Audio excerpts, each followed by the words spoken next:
वो रास विहारी भगवान नित्य रास लीला करते रहे, लीला करते रहे, ऐसी भावना के साथ और रास की अत्यंत मधुर मंगलमयी लीला का स्मरण करते हुए हम सब लोग एक रास का पद सुन ले, एक गाले रास का पद। आज उससे रास की जो पूर्णिमा है उसको मन जाएगी, उत्सव मन जाएगा।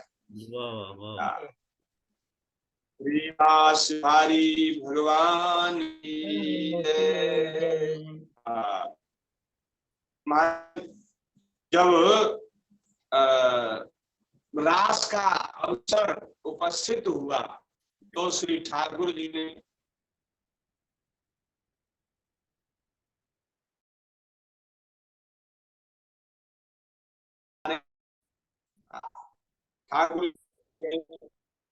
ठाकुर जी कह रहे हैं, हे किशोरी जी देखो तो सही, कैसो वृंदावन फूल रहे हो है, वृंदावन कैसो सुंदर लग रहे हो है।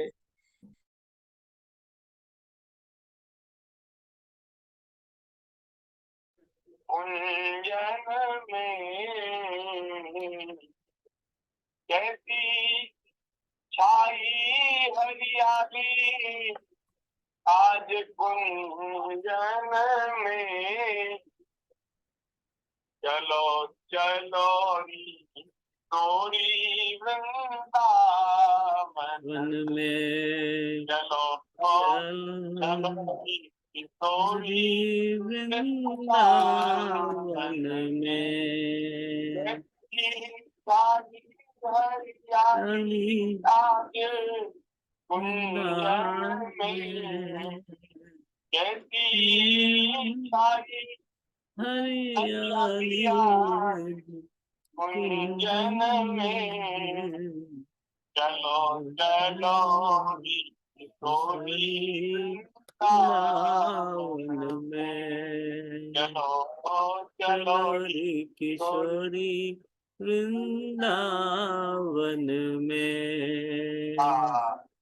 ठाकुर जी वृंदावन की जो सुंदर शोभा है उसका दर्शन करके प्रिया जी को कह रहे हैं, शीतल मन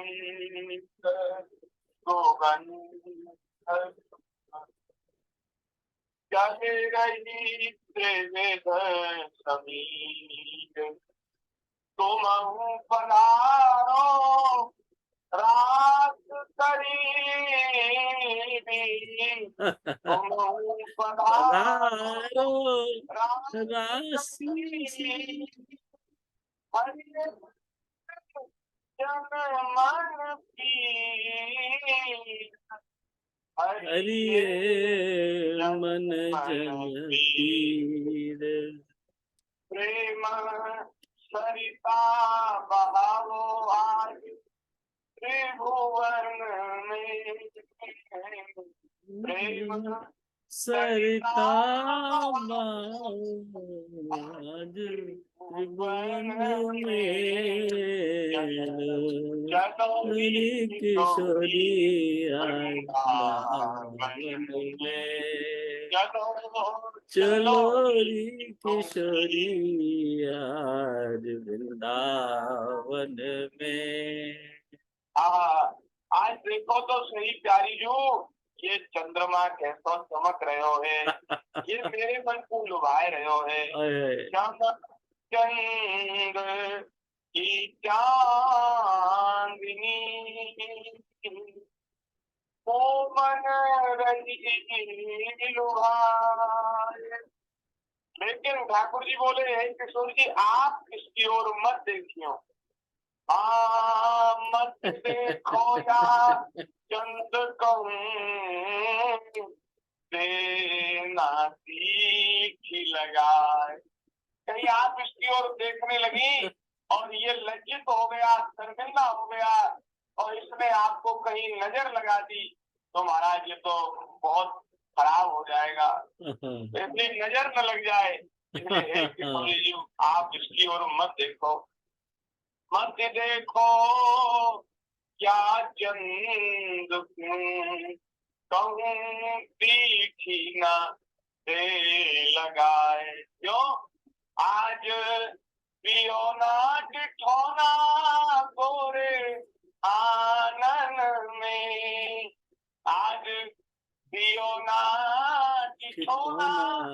गोरे आनंद में चलो चलो गोरी किशोरी वृंदावन में, चलो चलो रे किशोरी वृंदावन में।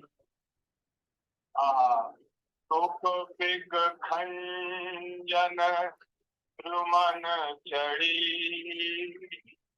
चहक रहे हरता मनहु रास रस निरखिबे प्रेमी रहे तुरा मनहु रास रस निरखिबे प्रेमी रहे तुरा। देखो कैसी विलक्षणता है। वृंदावन के जो पक्षी हैं, जो पशु है, वे सामान्य नहीं, वे सब महाराज बड़े सिद्ध कोटि के भक्त हैं, प्रेमी हैं। नहीं तो सामान्य रूप से क्या होता है कि रात्रि में सभी पक्षी अपने अपने घोंसलों में घुस जाते हैं, बिल्कुल कोई किसी की आवाज नहीं आती। लेकिन वृंदावन में तो महाराज मोर, तोता, खंजन, चकोर, ये सब पक्षी महाराज वृक्षों पर बैठकर चहक रहे हैं और इनके मन में बड़ा उत्साह है, हर्षित है, प्रसन्न है, क्योंकि इनको मालूम है कि अब रास लीला की बेला आने वाली है। तो रास लीला होगी, प्रिया प्रियतम विहार करेंगे, उस लीला का हम अपने नेत्रों से दर्शन करेंगे। मानो प्रेमी जन श्री ठाकुर जी की लीला का दर्शन करने के लिए लालायित हो रहे, आतुर हो रहे। ऐसे सब पक्षी हरस रहे हैं, वृक्षों पर बैठ करके हर्षित हो रहे हैं। इसलिए हे किशोरी जी, अब आप इनको विलंब ना कराइए, इनको अपनी लीला का दर्शन करा के सुख प्रदान कीजिए। झूम बाबरे बनेंगे तेरे दर्शन में, झूम बाबरे बनेंगे तेरे दर्शन में, चलो चलो किशोरी वृंदावन में, चलो चलो किशोरी वृंदावन में। सारी हरियाली आज कुंजन में, कैसी छाई हरियाली आज कुंजन में, चलो चलो री किशोरी वृंदावन में, चलो चलो री किशोरी वृंदावन में। हे पपिया प्यू प्यू पूरचत मोमन सरत उदास, है अधीन मांगत मनो वृंदावन को बार, है अधीन मांगत मनो वृंदावन को वास। कब पड़ेगी पुकार तेरे श्रवणन में, कब पड़ेगी पुकार तेरे श्रवणन में,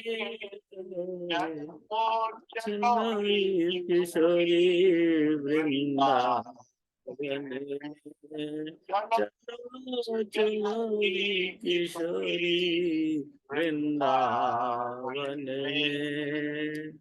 कैसी छाई हरियाली आज कुंजन में, कैसी छाई हरियाली आज कुंजन में, चलो चलो री किशोरी वृंदावन में, चलो चलो री किशोरी वृंदावन में। महाराज ठाकुर जी ने इस प्रकार से प्रार्थना की है।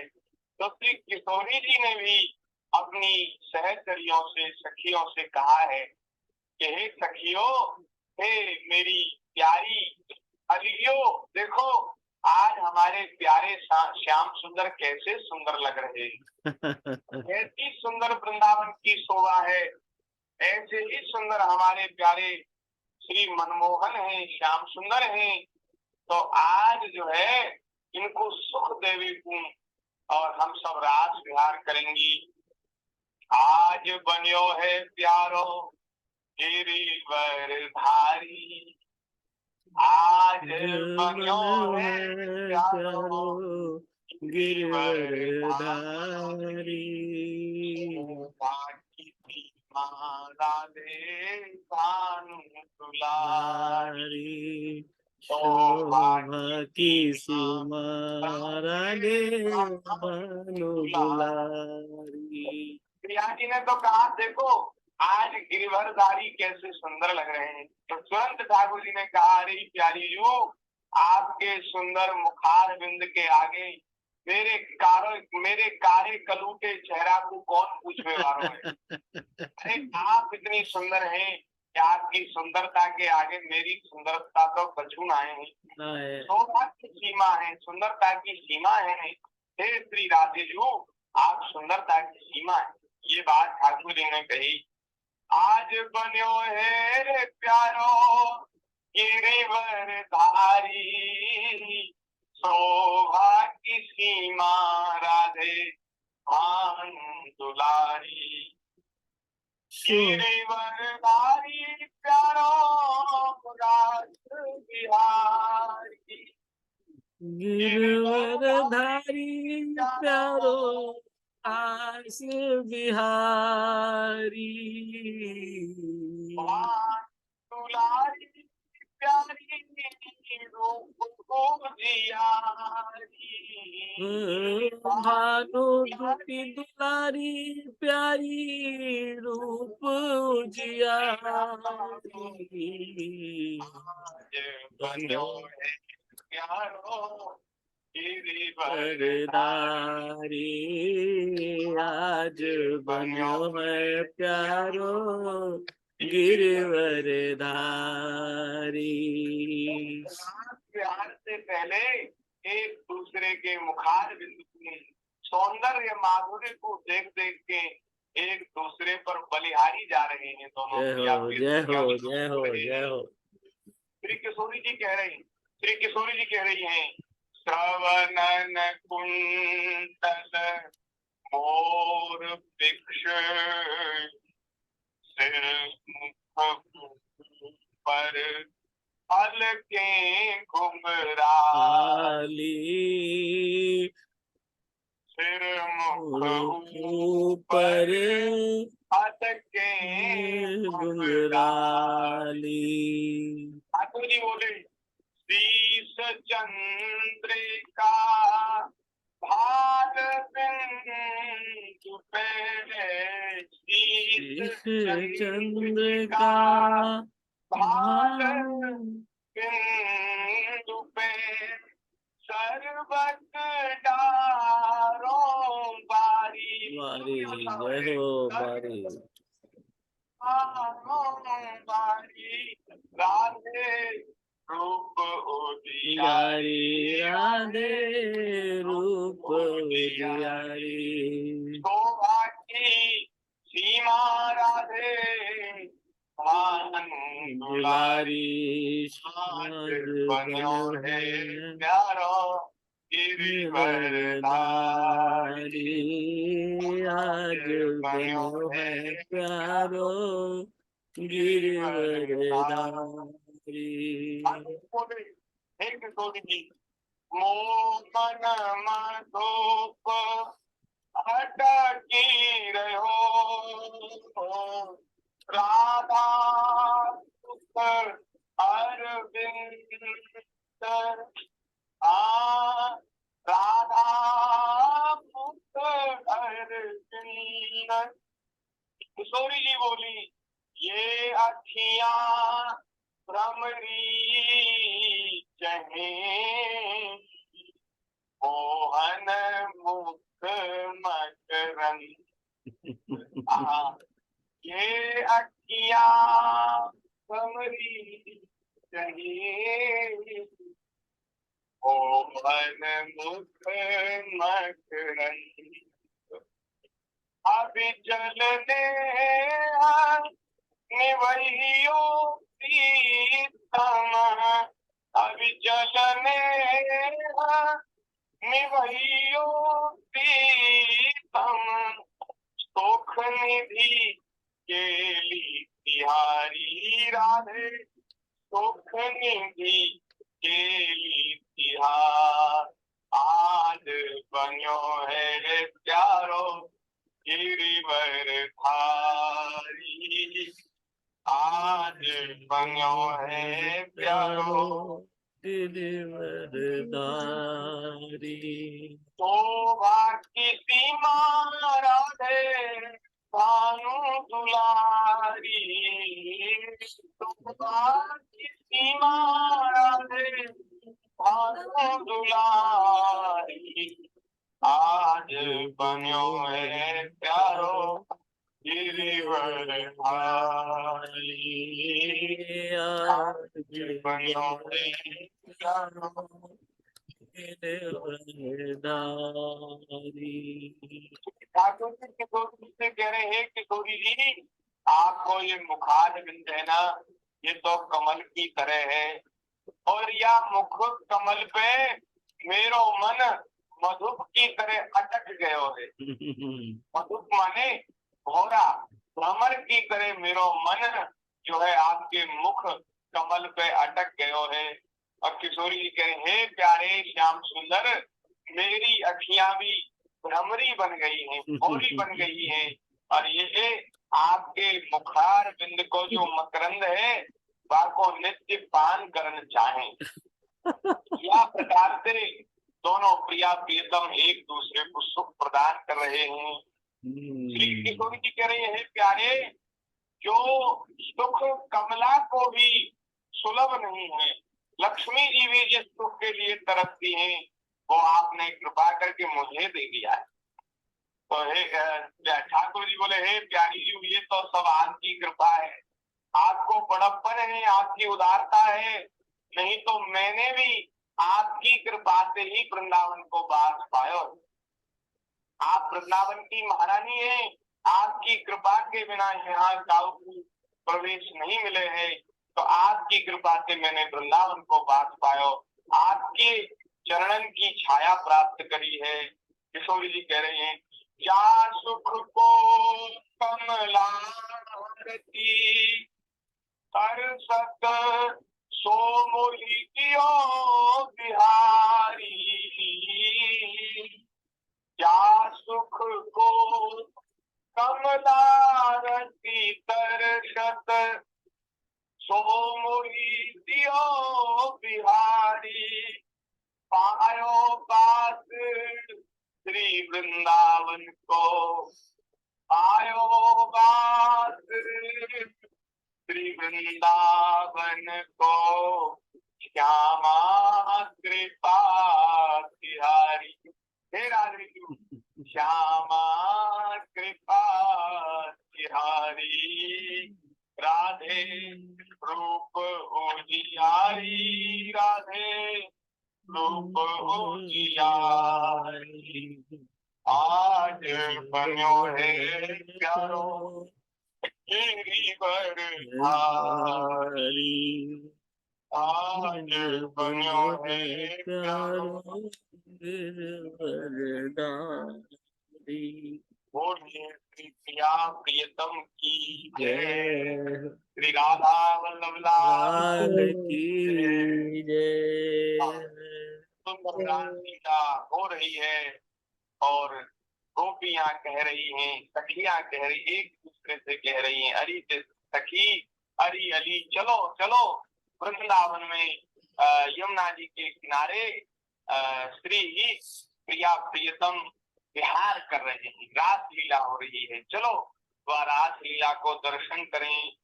आली चलो निरखिए नवरंग श्याम सुभग अंग के लिए हरि संग। मुकुट लटक भ्रकुटी मटक मुरली स्वर घोर निर्घोरी आज बन्यो मोहन चित चोर। रूप रवनि करिए गवन राधे कुमार भानु की कुमारी राधे जाऊं बलिहार। सोह भली भानु लली भूषण सरि अंग रूपुर ध्वनि श्रवण सुनत लजत रति अनंग। कामदेव भी लजा जाए, उनकी पत्नी रति भी लजा जाए, महाराज नूपुरों की जो ध्वनि हो रही है श्री किशोरी जी की, उसको सुनकर कामदेव भी लज्जित हो जाए। नाचत भुज जोर कोयल कल गान सखी नाचत मन मोर। दो रसिक दो मूर्ति पर जोर निरखी निरखी श्याम सखी गारत तृण तोर। आज रस रास रचो पिय प्यारी। आज रस रास रचो पिय प्यारी। जय हो जय हो। न चहु दिशि फूल गयो वृंदावन चहु दिशि शरद निशा उजियार। हाँ शरद निशा उजियार। आज रस रास रचो पिय प्यारी। आज रस रास रचो पिय प्यारी। बोलिए श्री रास बिहारी लाल की जय। बोलिए संत श्री राधा कृष्ण दास महाराज की जय। आज के रस वर्षा की जय। जय हो जय हो जय हो भगवान जय हो। और महाराज आज तो